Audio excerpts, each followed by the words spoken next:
here we are. Hopefully you can hear me with a chill stream. I don't know. Now automatically OBS kills the uh, the the thing. So if it's too loud on the music, I can put it lower than that. So hi, welcome to the.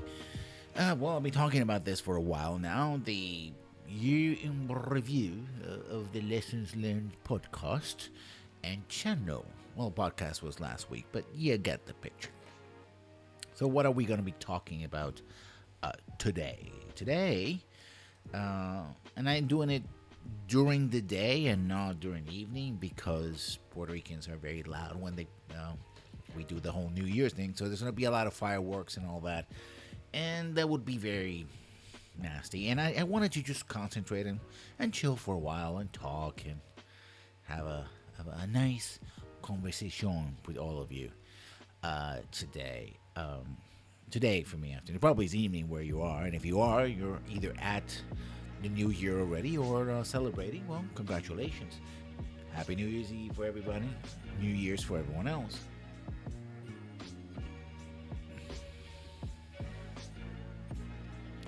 We'll start with the year in gaming, because that's what we do mostly in this channel. We talk about video games and sometimes I'll talk about tabletop RPGs as well. So I have 5 categories, and I want to talk about not the top 5 games, but rather best game, worst game, meh game, honorable mentions, and disappointments of the year. And then after that, we'll transition to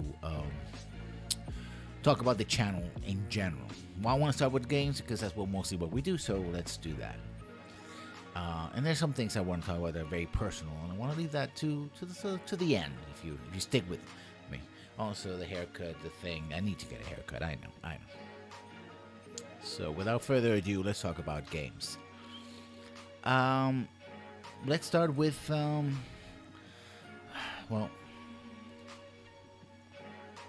best game. Best game that I played this year. This is not new games that came out this year necessarily. These are the games that I played that I consider was best, worst experiences, etc. So, best game. Downright, I would say that it would, hands down, downright, the best game I played this year, the best experience I had on stream this year was Dark Souls Remastered for the PC. I was surprised how much I got into that game. Well, I shouldn't have been because of all the hype, and it was like, oh, the Souls games, this and that. And for the most part, the hype, it lived to the hype. It lived up to the hype, as you say. Highlights of the game was, for example, finding my build. I went with a light armor, two-handed build, and just being able to just like, bam, just plant enemies on the ground with one hit and kill them in 1 or 2 hits. That was very satisfying. The world, it's a Japanese RPG, but not a JRPG. It's a Western RPG done by a Japanese company that previously did some other Demon Souls, but before that did a lot of giant robot mecha games. I wish those games could be brought to the West, but licensing issues. We'll see after 2021 if that's the case. If any of us is still alive around 2021, if not, well, at least I won't. I hope I can see them. Dire predictions for the immediate future, or the near future. Anyway, it was a great game. I love chat. I mean, I have to take my tip my hat to chat, who was very, very helpful in supporting me throughout the game, particularly in some very tense areas. Great atmosphere, great gameplay. I like about Dark Souls is it's pure gameplay. A lot of games today, I mean, I love a good story in the video games, but there's a lot of games that are just pretentious. Just a moment. Sorry about that.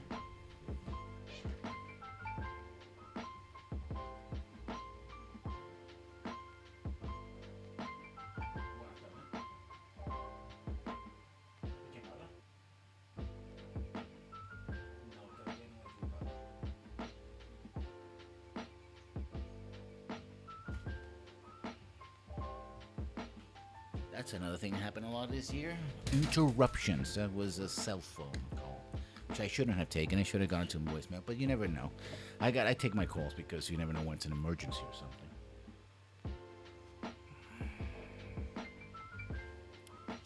This time around, I turned out to be a wrong number. So where were we? Yes, Dark Souls Remastered for the PC. The ambience was great. Like I said, many other games, and like a game, particular game I'm going to mention a little bit later, probably next game I'll talk about after this one, are very pretentious with their story. They're about storytelling and all that. I'm like, how about making the gameplay the focus, right? How about making the thing that you do in a video game rewarding and engaging and the reason why I'm really here in the first place, and have story or story elements be that garnish on top, like those sprinkles on the donut, if you will, for those who like donuts with sprinkles, and the chocolate chips and the chocolate triple layer German chocolate cake, right? And that's what Dark Souls does. It's not for everybody, of course. People who play for the story might find that Dark Souls doesn't really have a story per se. It doesn't really have a story. It has a lot of lore that is hinted at. It has a great setting. Dark Souls world or worlds is very, visually stunning. The music, the architecture, but it doesn't have a plot per se, unless you consider your actions winding your way through the game as a sort of plot. But that's you doing it, so you're not writing your own plot, I guess. So therefore, it doesn't have a story, but it does have strong story elements. The story elements that are there are very well used. Setting, and the characters, while not terribly deep, are interesting and engaging. It's like, oh, there's the Onion Knight, there's this and that. Oh, that's the giant woman with her breasts spilling out. Okay, sure, let's go with that, I guess. If I want, never mind, I'm not gonna go there. It was intriguing, to say the least. And it has a lot of positives. And also, I think it was the game that really sort of gelled, that chat came in and it's like, oh, you should be able to do this and that. Almost everybody was very friendly. It's not a perfect game by any measure of imagination. I don't like the invasion mechanic. I despise it. I think it's sort of built in. I like the co-op mechanic, but I do not like the invasion mechanic. In other words, I like to play co-op, but I don't want my games to be invaded while I'm doing something and somebody just comes to murder me because reasons. And I don't do it to somebody else. Why should I do it to you, to me? No, don't like it. I despise it. But I guess that will be something in any game that has an invasion mechanic. Also, I didn't like how a game that relies a lot, especially in my build, dodging and rolling and jumping and getting out of the way of attacks, rely too much on deadfalls, right? On being on ledges and stuff like that. It was an automatic kill. And of course, if you die, you gotta get back your souls again, and that could be very frustrating at times.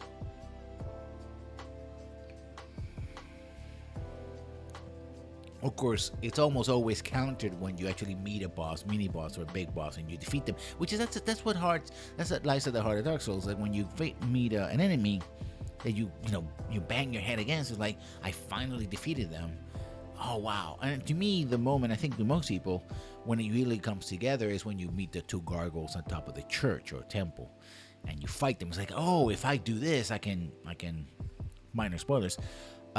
Rip their tails off, and I get that, and fighting, and I could fall down, but in that sense, that fall there is part of the challenge in the environment, so I accepted it. But in other places, you probably know where places I'm talking about, was just plain annoying to the point of being near, rage quit inducing. But I didn't quit, in great part because of the chat. And then there's a personal, I use the word a lot, proclivity of mine, which is I suffer from vertigo, including a variation of vertigo, which is virtual vertigo. In other words, I feel, fear and anxiety being in heights. And if you ever played Dark Souls, basically Dark Souls, this one particular area that was nerve-wracking. Like, I was playing with a controller, and I was like Okay. Just move forward. Ooh. Okay. Fine. It was hard, but again, chat came through. Was like, hey, you can do it. You can make it. Don't worry about it. You can do the thing. Also, the giant clam things were kind of annoying. But overall, it was an overall positive experience. It was something I would play again. Ironically, no, because of the final thing. It's like the final bosses, where, how can I say this? Kind of cheesy. I mean, they were cool concepts, but the thing is that they had very specific way of killing them that had nothing to do with your build. Like if you build a build that was optimized to fight those bosses, that will get you through the game, and you go to bosses and you kill them pretty quickly. It's either or, right? Either it's very easy to kill them, or nigh impossible. Spoiler alert for the last boss. I won't describe the last boss. It's a pretty cool fight, by the way. But I went in with my light armor and my big sword. It was like, I'm gonna dodge into the murdered. Did it again. It's like, you know what? I want to finish this game. So I basically went back and I got the heaviest armor I had in my inventory, and just, I defeated the last monster before the going through the portal. Got the heaviest armor, and I just sort of pushed against him, and he was like, I'm gonna kill you. He's like, you can't do it to me. Boom, boom, boom, you're dead. That's it. So it kind of felt disappointing in that sense. Like, after all doing all that, I thought I could have a very neat boss fight, using my technique against his attacks, and it didn't work. I didn't play the other ones. I think I may jump all the way to Dark Souls 3, or even the new From Software game that is supposed to be Dark Souls in Japan, right? It's supposed to be Dark Souls with samurai. That may be releasing this year. If that's the case, I'm going to play that instead.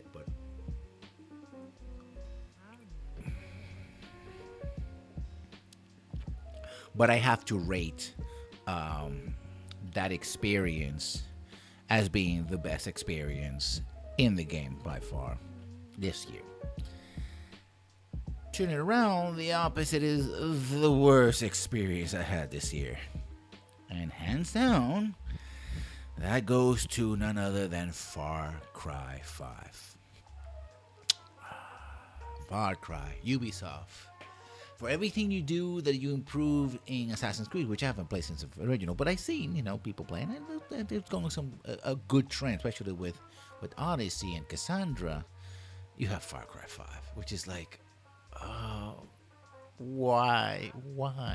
Now, what's really lamentable about Far Cry 5 is that it is the evolution of the Far Cry series, and gameplay wise I think is the best, or one of the best, right?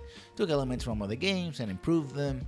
Hope County, the setting, the things you can do there, the weapons, and the NPCs and all that was great, right?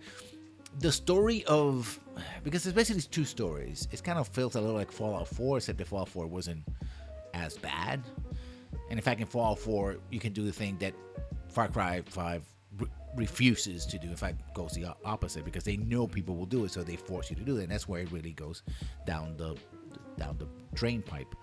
And that is, you have two stories. You have the story of you playing the game, and fighting and doing the thing and liberating the areas and getting the helicopters and helping the NPCs and going fishing and hunting and getting the NPCs, like I was playing with a cat and a dog. Well, it was a mountain lion and an Australian shepherd, and doing all this, and that was great. Then there's the actual story of the game, which it's barbarically stupid and badly written. Apparently they were just, and one of those stories, one of those things that the writers are saying, we have what we think are very charismatic characters, and players love characters. They like to fall in love with characters, like to write fan fictions about characters. So we give them cool characters, they're gonna be okay. We can coast on that. And the plot was barbarically stupid. But the worst offender was that they put in mechanic, and I'm warning you, don't buy this game. If you haven't played it, don't play it. They put in mechanic, essentially the plot, the story, chases you down, boom, wherever you are, yanks you by the lapels, like, uh-huh,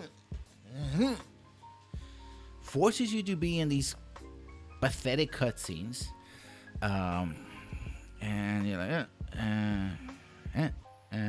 and then it's like, oh, you have to follow the story, and you go on like, oh, whatever. I'm pressing the space bar to go faster. Okay, fine, I'm done.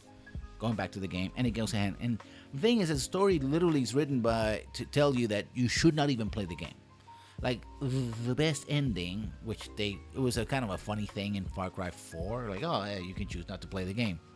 That's an interesting twist in Far Cry 4. Now, literally, the entire story is built around: do not play this game, because if you play this game, you will fail. No matter how well you think you're doing, no matter how you do exactly what we tell you to do in the way we tell you to do it, and the way we design this game, you're going to fail, because that is dramatic. That is storytelling. And I'm like, how about this? How about no? I'm going to throw a free FU there for reasons. And the cherry on top is, of course, that the ending, especially if you play, well, doesn't matter who do you play, it's a male or female character, but it has a strong connotation that of rape. Yeah, it's disgusting, and it's badly written, and it's I think it's the thing that's going to keep happening when people keep not only buying Far Cry games and the game selling well. It's also because I blame it on storytelling, the whole concept of storytelling in video games, and that the designers are auteurs that are going to figure out the best thing for you. I mean, I thought we resolved that with the Magic Circle, but I guess we didn't. So there we are. So yes, by far the worst game of the year, Far Cry 5, but it does have a lesson in it, and the lesson I learned was, as per the channel, is never ever ever follow trends. Do not buy a game and stream a game because everybody else in the Twitch sphere is playing that game. Oh, your favorite streamers are playing this game.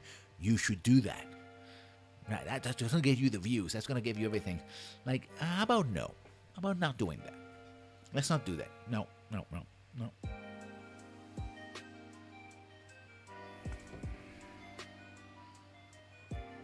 So yeah, that was the lesson I learned with Far Cry 5. By the way, if the sound if my voice is too low or the music is too high, then please tell me so that I can adjust it, or just mute the music altogether. So that was the lesson to be learned from that. Now we go to the middle ground, the two other categories. Let's start with the game of the year. And the game of the year award goes to Mass Effect Andromeda. It is, let me put it this way, if I were to give ratings to games, I would do it by how much money a game is I think it's worth. And Mass Effect Andromeda is worth $20.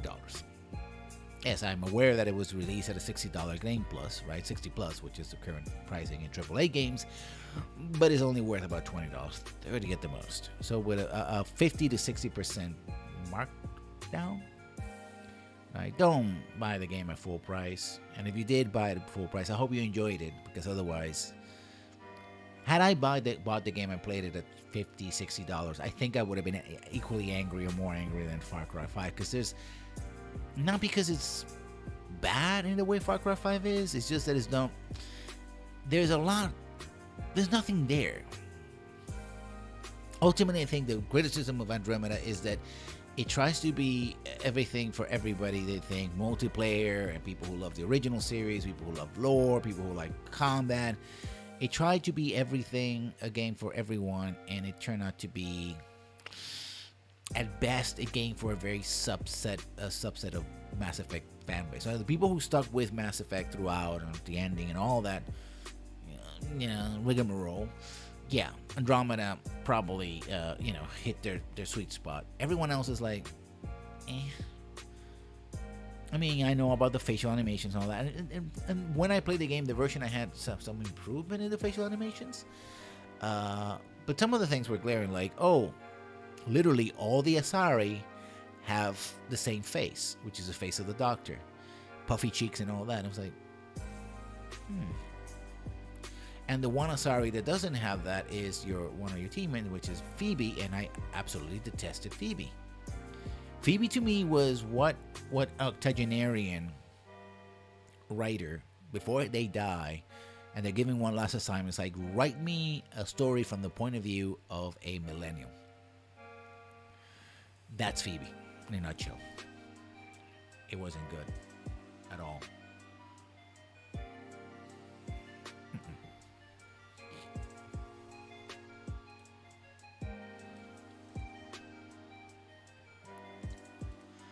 It wasn't a good thing. I wish it was, but it wasn't. And apparently, yeah, we crashed. I had a drop frame there. Apologies. Oh,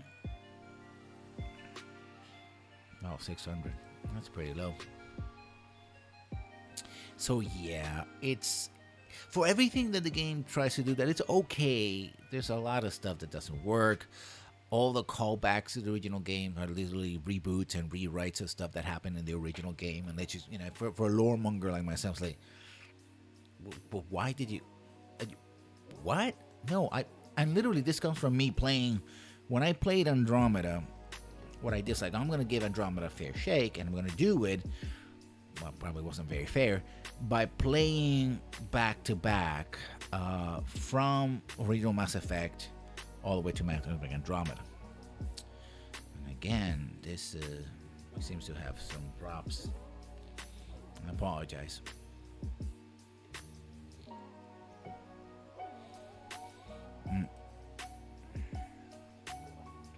And to me, for all the criticism I leveled at Mass Effect, especially Mass Effect 3, I still had a gut punch when I played it at the beginning of the year. I was like, yeah, this is still good overall.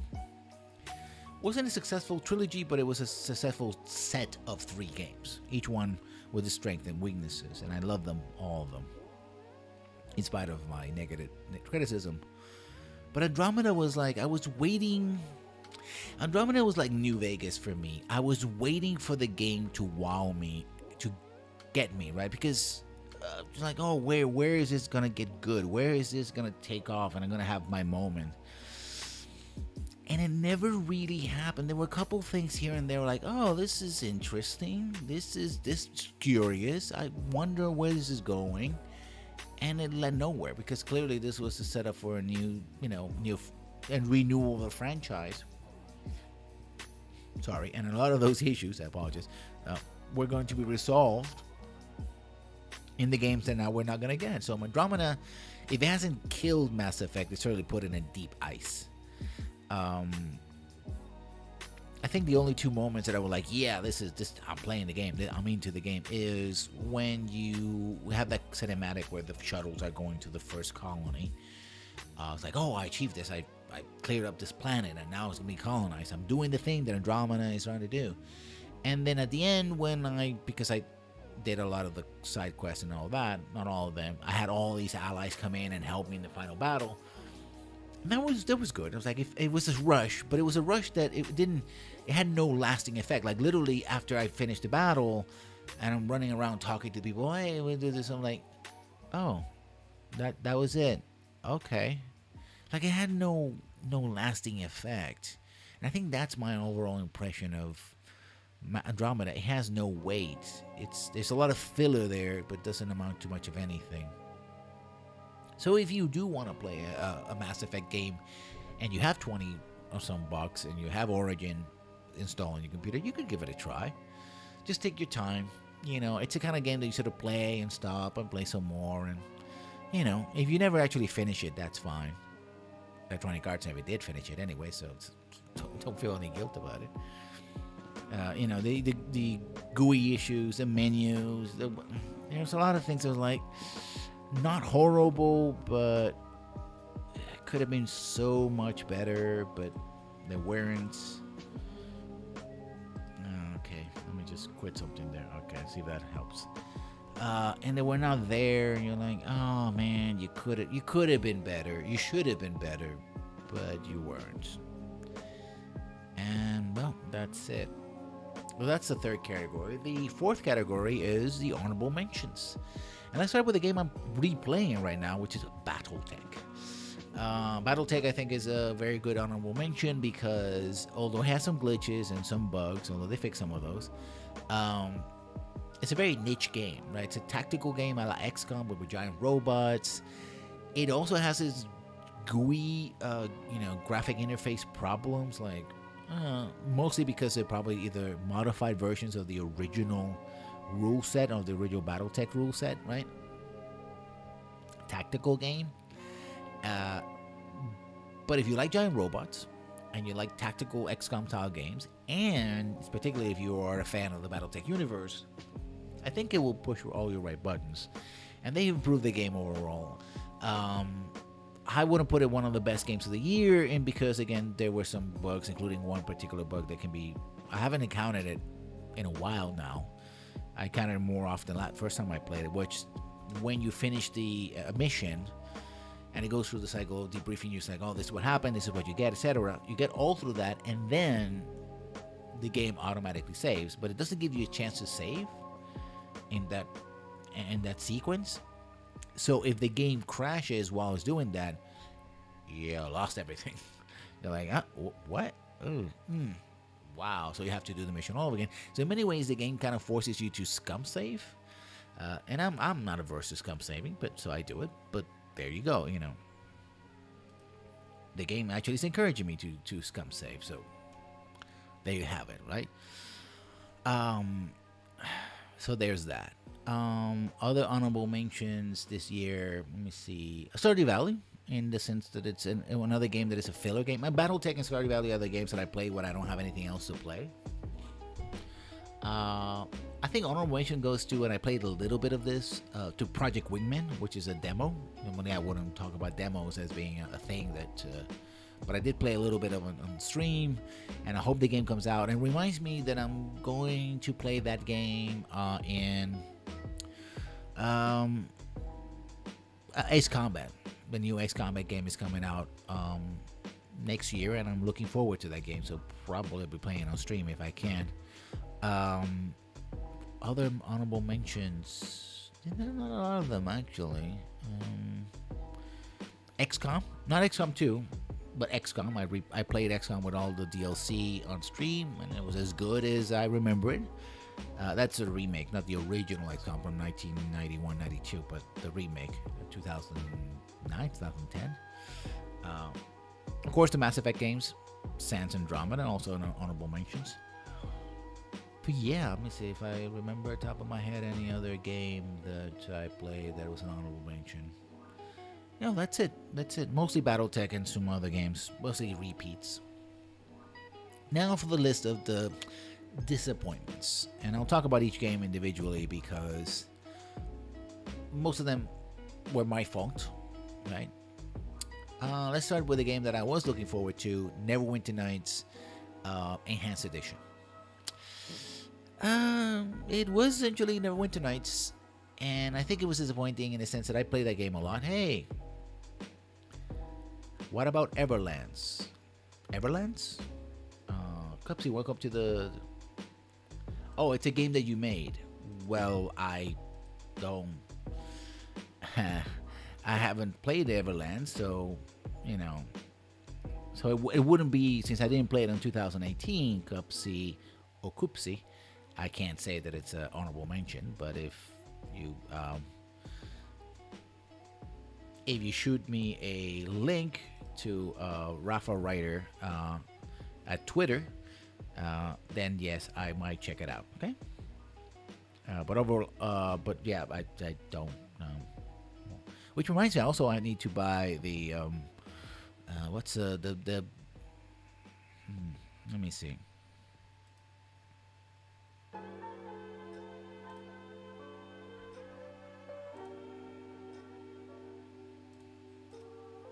Yeah, that it probably blocked the. I have links blocked. Sorry. Sorry about that. I don't allow links because they tend to spam my stream. So there you go. Sorry about that. Let me see if it doesn't show on this as well. Send it up to my Twitter, and my Twitter is at Rafa Writer. That's my Twitter. Send me the link there, and we'll work with that. Okay. Welcome to the channel, by the way, Koopsie. Well, let's talk about the disappointments. I was talking about the disappointments of the year. Okay. Thank you for the link. As I was saying,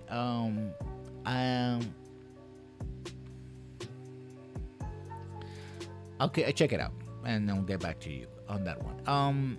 Neverwinter Nights was a disappointment because while it was a great solo game, it's a bit of a slug. It's like you just go and kill monsters and then die and kill. It just didn't seem like a good streaming game overall, and so I subjected myself for a couple of days. It's like, yeah, I'm not. This is not gonna play it long. And then we have what's the other Monster Hunter for the Monster Hunter World. And Monster Hunter World is very interesting because it is a good game. But the reason why it was a disappointment for me was, first of all, I didn't play it when it came out for the PS4 because I don't own a PS4. I waited for the PC release. So by that time, people were not really watching. And it's been constantly updated. Now it's Geralt of Rivia is in Monster Hunter World as a Monster Hunter, of course. But the thing is, I just got bored very quickly. The gameplay loop of going out, killing the monsters, harvesting the stuff, that was interesting for about 2, 3, 4 days, and then I was like, yeah, I'm done. It's not. It wasn't for me. I still have it, so there's that. And then the one game that I really, by the way, I'll go back to memorable mentions in a moment, but I'll have to look back to that. Was Pathfinder Kingmaker. Pathfinder Kingmaker is a good game, or at least it could be a good game. It has the seed of being a good game, but drop frames as always. I gotta deal with that. But the problem, yeah, Koopsie.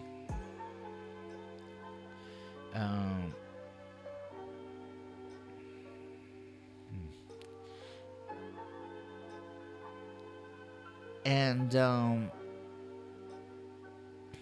it was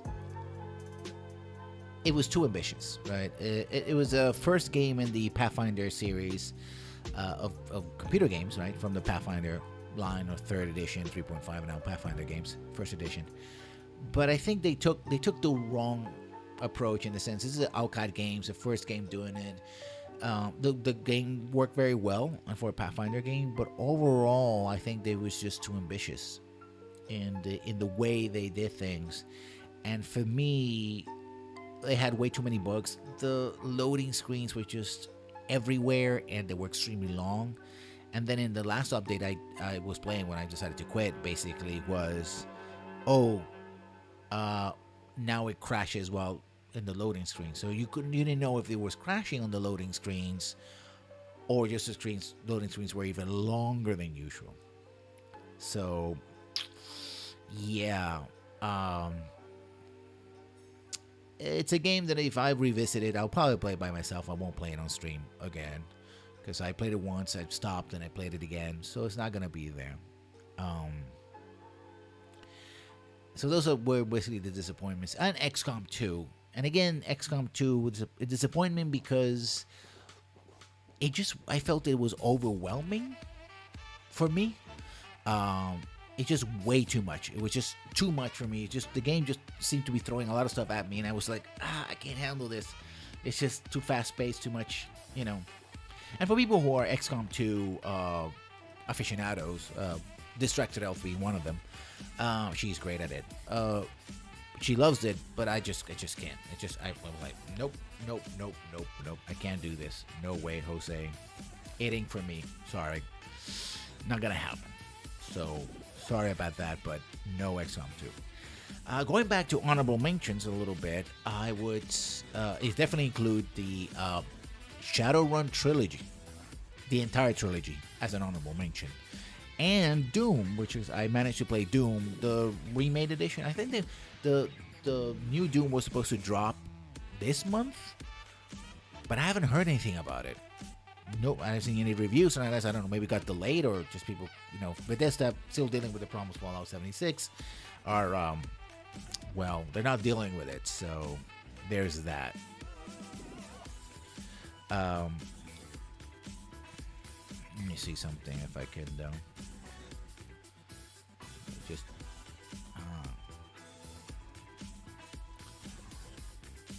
yeah, it's just to make sure that I don't drop as many frames as I'm dropping right now. I don't know why I'm dropping so many frames. I think I have a reason why, but no. Anyway, and so, yeah, those are the categories of games that I played this year. Now for the rest of the talk about the channel. And this is where, and I'm going to have to lower the music a little bit even more, because this is where we get serious. This year has been a lot of ups and downs. This is the year I became an affiliate. So that was a very good thing. Also, the year that I got some very bad news about my dad. We'll talk about that in a moment. First, I'd like to talk, and people who've been watching this channel for a very long time, were here on YouTube, might say, well, one of the things that the Lessons doesn't really talk too much about his personal life. And I don't, for the most part. But I'm about to a degree. Which is not easy for me to do, but and I tend not to do it because I tend to be a private person, which is for a streamer. It's, you're supposed to put everything out there, at least a lot of yourself out there, and yeah, maybe not too good at that, but I'll try. Let's start with a little bit of my own psychology, the way my brain works, or doesn't, as the case may be. I say suffer this is my descriptor for it. If you're a professional psychiatrist, psychologist, I know that for a fact you diagnosing people through the ether of the internet is not advisable, and if I use this term and it makes you cringe, I apologize, but I'm not a professional. I'm just describing the best way I can my condition. I suffer from depression. Serious, not clinical, but serious depression. So there's that. It has been a problem. I've been working for years. Since I was a teenager. And then there is the aspect of the fact that I suffer from what I would call a disorganized mind. And because of that,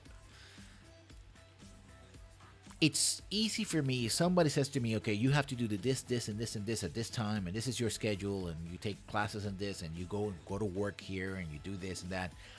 That, once I get used to that, it's very easy for me. Someone else tells me what to do, schedule-wise, and I just go and do it. And I'm very comfortable with that. But when it comes for me to sort of self-generate a schedule, create a structure for myself, I find that to be very difficult to do, extremely difficult to do. And then sticking to it is even more difficult.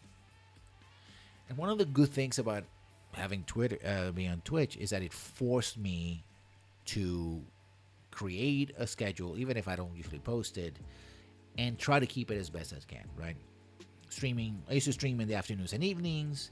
Now I stream in the mornings and the afternoons, sometimes in the evenings and weekends, but mostly those 2 days.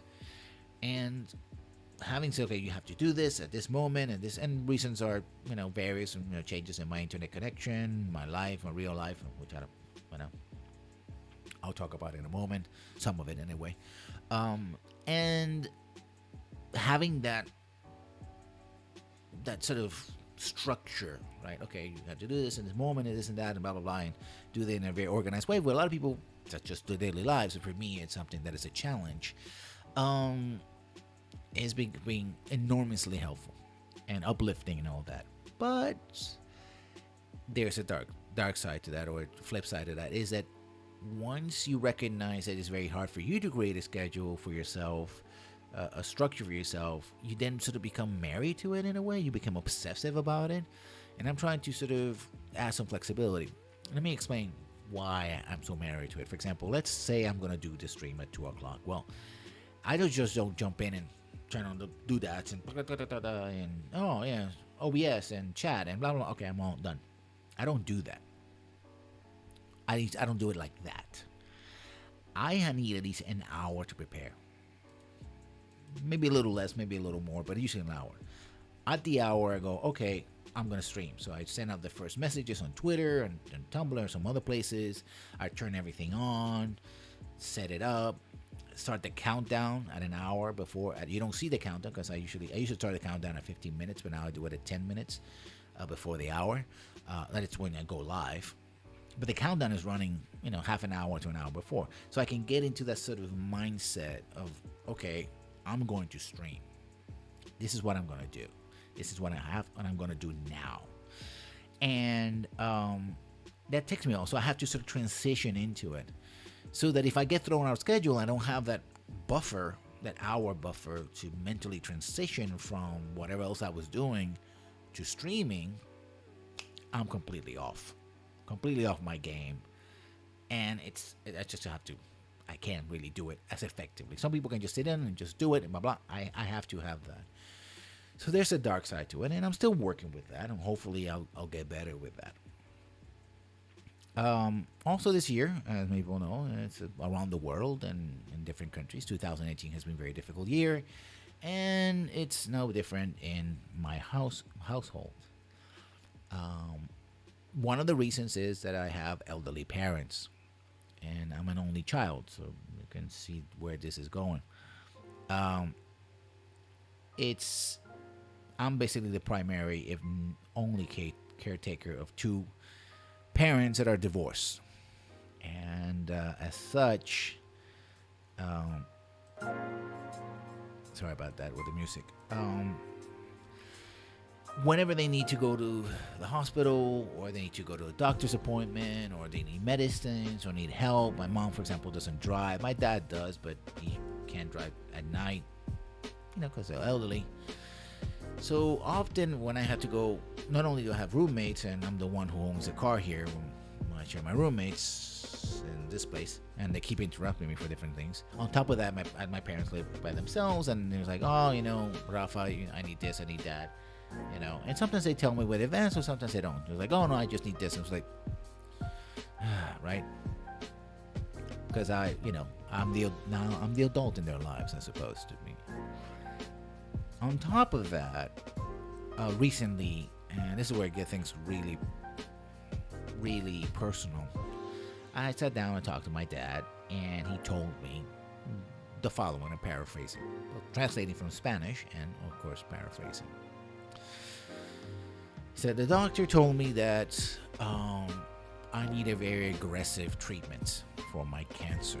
He suffers from leukemia, bone marrow, a cancer of the bone marrow. And it's been, something he's had for years, but, it's been under remission. But now, according to his doctor, is getting out of control.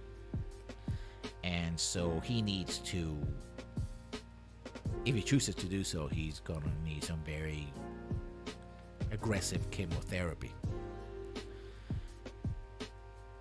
He says so far he's not going to do the chemo because at his age, it's detrimental to his well-being. He may change his mind. But either way, we're talking about that if that's the option, right? Aggressive chemotherapy means that his situation is a severe one. I dare say even terminal one. So how does it mean for the channel? What's it mean for me and the channel? Well, it means that 2019 might turn out to be a very difficult year for all of us here at the channel. That doesn't mean I'm going to stop. I'm dedicated to this. Like I said, I turned affiliate last year, midway, summer, and I think it was in August. I have to check. But I really want to. I want to be a partner. I want this to be successful. I don't want to be biggest channel ever. I don't care about that, but I do care about having a measure of success. I want this channel to be self-supportive, in subs and all that. Those are realities, right? And I want this to succeed. We shall keep working on it. And I'm looking forward to playing new games and expanding the chat and Discord community, because I love having a community. But it also means that there will be some upcoming real life challenges that are going to interrupt, as well as the challenges of just streaming and all that. You're dealing with these pesky drop frames at once. And so now we turn to the part of the program where I talk about the future, where I talk about 2019. What is upcoming in 2019 in the Lessons Learned channel? Well, I mentioned that the new Ace Combat game is going to drop, and I'm looking forward to it. Not because other people are looking forward to it, because I want to play it. But I have a sea of games. We're playing BattleTech still, and I want to play that through the end of the campaign on stream. And they may revisit it when I do the DLC as well, some later time. I bought a couple of games over the winter break, including the Bard's Tale trilogy, the remastered original Bard's Tale games from Exile Entertainment. Probably gonna play those, and some others, Dragon's Dogma, Rocket League. I want to do more online gaming, multiplayer, probably with members of the community, or the Discord. By the way, if you want to know what the Discord is, I'll just put in it.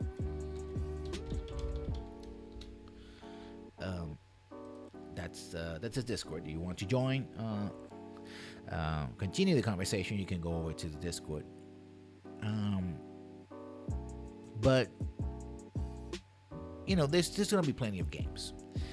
Other things I'm working on, and some people who may know, they've been looking over the channel for a while. I'm playing more online games right now. A couple of weeks ago, we finished over at RP Glory's channel, Our Fallen Stars, and let me tell you, that was by far the best tabletop RPG experience that I've had in a very long time. It was over Roll20, but it still was great crew. Iona, Barbarian Sire, Ted, Brad, and myself. We all gelled fairly well, and it was a great experience. It was a wonderful experience. I suggest you go over to RP Glory's channel and check them out, because they're great. They're great people. Brad over at RP Glory. RP Glory over both on Twitch and on YouTube. Check them out. I have games around the week, usually on the weekends, but also some games during the week as well, especially on Sundays. So check them out. What else? It's also the year that I had met some wonderful people on the internet. Anna the Unknown, who is the artist for I like to say she's the official artist, and she's also a streamer for the channel. She started doing some fan art when I was playing Kingmaker, and I was completely blown away. I was like, fan art of me? Like, what? Really? And she's a wonderful actress, artist. I don't know about actress. I haven't seen acting, but artist. So you want to check her out? You can check her out at they. I apologize if I I'm sorry, Anna. They, Anna the Unknown, Venezuelan artist. You can check them out as well. Some other people, T.S. Eliot, Chapelmont Aragon, who is my co-host at the Lessons Learned podcast, which we now do every Wednesday at around 2 o'clock. We're going to pick it up next week if anything goes according to plan, and if I can fix the problem with my drop frames, because they're back. I don't know why that's happening. Who else? I mean, so many people. The people I played being very supportive with the new subs. The subs are growing. The community is growing. Other people like Frame Loss over his channel as well. That's Frame Loss. Great guy. We don't usually see eye to eye in the games that he likes and I like, but but he's a great guy. You should check him out as well. Ultro01, which I just recently discovered. He is on the cusp of becoming an affiliate as well, so you should support him. That's Ultro. Who else? Mr. and Mrs. Crunch as well. I discovered them through Frame Loss. I've also taken time to have a shout out to the crew over at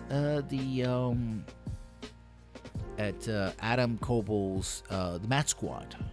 Adam Coble, I would say, is sort of a patron saint of this channel, whether he believes it or not. And Blue Jay and Distracted Elf and so many other people.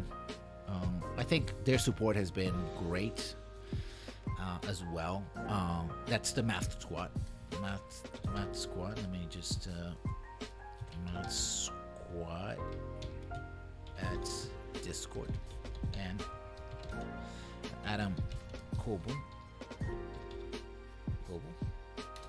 which is the designer of award-winning tabletop RPG Dungeon World. Take a shot. They're being very supportive of stuff I've done, to an inordinate degree. Other things you can expect next year, I'll probably do more book reviews of RPG book reviews. The Strongholds and Followers was well received, so there were a lot of people who watched that, and I appreciate the support.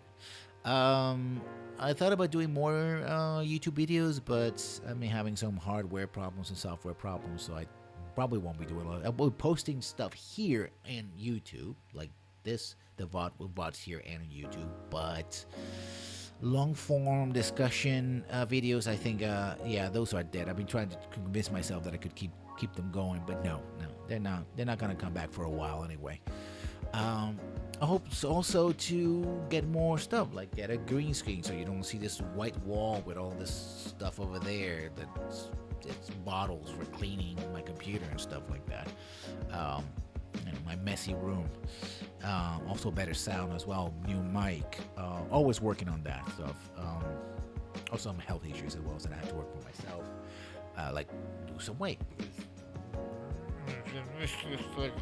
I hate to lose some weight as well, and get a haircut. And do all those wonderful things that people do to keep themselves going throughout the day, week, months, and years to come.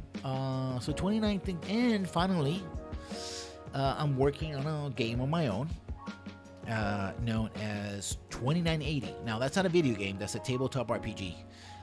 And I'm always saying that I'm putting the finishing touches of the first Roll20 page. Character creation page. When I have that, I'll do a stream. I did some streams about 2980, which started as 3980 early this year, and I'll probably do more of them over in the weekend. So there's that. That's been 2018 has been a remarkable year. Yeah, it has been a very interesting, remarkable year on Twitch. I'm glad I made the switch to Twitch. And I'd like to thank everybody. Take this a moment. Everybody who's stopped by, chatted, commented, supported, followed, subbed, cheered. Every little bit helps. Let me tell you something. And I think a little help is going to help on the upcoming months and years to come, hopefully. So thank you. I don't know if I'm going to do anything tonight during New Year's. I may or may not. Who knows how we're feeling about it. But yeah, this has been the year in review of the Lessons Learned channel. So thank you all for coming and listening and participating. It's been wonderful. Thanks. Take care.